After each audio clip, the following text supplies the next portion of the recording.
Είμαστε ρηγάμοι. Μαθαίνουμε πρώτα απ' όλα να πειθαρχούμε τον εαυτό μας. Έχει ωραία λήψη, Γιώργη, βλέπεις. Ωραία. Πιάνει... Ο δάσκαλος, άκουσε Παναγιώτη, γιατί κουνιέσαι έτσι, εγώ ένα παπαγάλο σπίτι έτσι κουνιέται. Δεν ξέρει όπου θα βγει. Λοιπόν, εσείς όμως δεν είστε παπαγάλοι. Άρα πρέπει να μάθουμε τον εαυτό μας.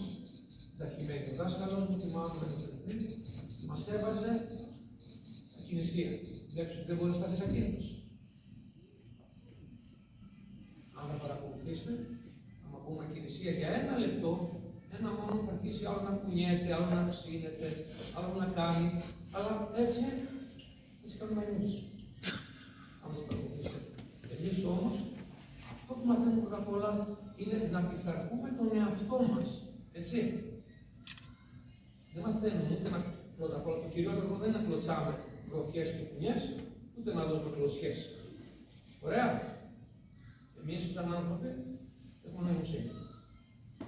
Και πρέπει να σκεφτόμαστε. Εκείνο που πρέπει να ξέρετε, πέρα από αυτό, είναι ότι για ποιο λόγο κάνουμε την άσκηση.